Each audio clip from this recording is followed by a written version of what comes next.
wanted to ask more questions. So inshallah, we take the question from this brother. I have two questions.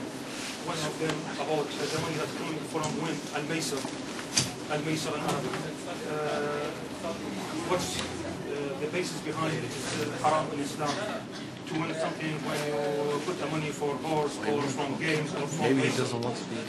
What's the reason behind it? It's forbidden. Why? The brother has asked one of the important questions, that is, if we put some money on gambling or certain games, like he mentioned the game about the horse, and the other games, like if you put some money on gambling, there's a verse in the Quran, in Surah Ma'idah chapter 5 verse 90.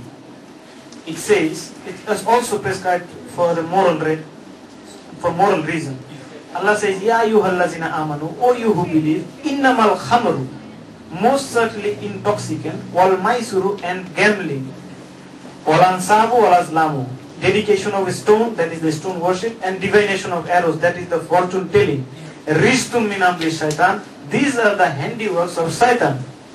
Fastanibu la'allakum tuflihun, you abstain from such abomination so that you may prosper. So gambling, any kind of gambling, whether you put any kind of money, is forbidden. The reason Allah says that, you see what are the evil consequences in the world today. People put money in the gambling, and thousands of people, this is laser money. People don't earn money by putting their labors. Some, they wanted to put 1 krona to have 100 krona. So thousands of people, they put money, and one fellow he owned without any labor. And this is not in Islam. This is not justice. And we must not practice these things. This is forbidden totally in Islam. The reason we see one person, he put money after money, and then he become poor. And the other person, without any labor, or without any hard work, he earns million. This is called gambling. Either you put in horse, you put in gambling, or there are certain games which deals with this issue, or you plan some games by giving money. And I will give you this money, you own the game. Another person give more money. This is nothing but this is a Satan endeavors. Allah says, "Fastanibu la'allakum tuflihun." You abstain from that so that you may prosper. So I think that is the correct concept in Islam, that we must not practice certain things like gambling. The Islamic way, Allah says in Surah Baqarah chapter 2 verse 276, Allah is permitted trade and forbidden riba. So we must try to earn in a legal way. There are many ways. We can invest the money in joint companies, we can invest the money and try to see profit loss sharing. There is the Islamic concept is sharing the profit and loss. So we must try to pay our hard and labor so that we can get benefit. Not by putting money somewhere and somehow we become millionaire. This gambling is a curse of the society. So we should abstain from that. I hope that answers the question.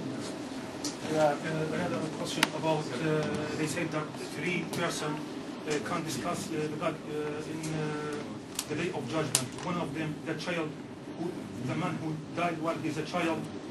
The second, the crazy who have no brain. The third, in Arabic they say, Ashab al-Fatra. In English we can say those men who didn't hear or see any prophet.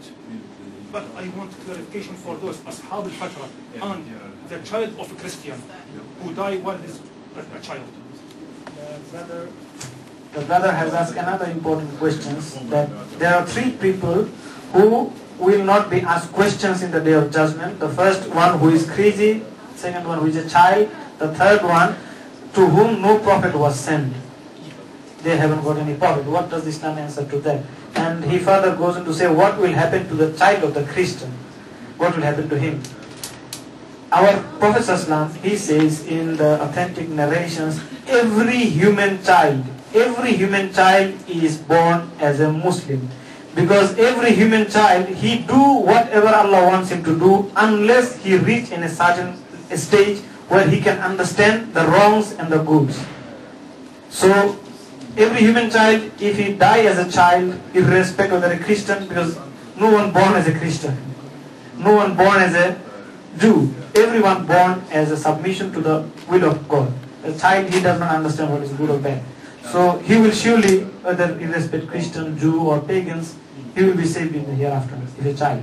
The other cases, there is a hadith, that is also authentic narrations of the Prophet ﷺ. Prophet ﷺ says 3 people will be waived. the person who is mad, who don't understand the things, who is crazy, unless he is able to understand the things which is right and wrong. The other person who is a child, and the third case is from whom no messenger was sent. We as ourselves, human level, we don't know to whom the person, no messenger came. But the verse of the Quran that I was showing to you, that from Fusilat chapter 41 verse 53, Allah subhanahu wa ta'ala take the promise of himself. Sanurihim ayatina fil afaqi wa fi anfusihim hatta yatabayyana lahum annahu al-haq. That I will prove to every individual. We don't know that in certain part of the world whether they have reached the Quran, they got access to the Quran or not. Since we are not going to be the judge in the Yawm al-Qiyamah, Allah is the person who is judge. Surely Allah will not access the person who did not get the message in the same manner as we get. Like the teacher in the class. He will not make a person who got late admission. If you are late, then he will give him additional task to balance with the others. So if a person does not got the message of Allah, and if he dies on that stage, Allah will judge him according to the manner information he give it to him. We will be asked more questions because we are accessing the book every day.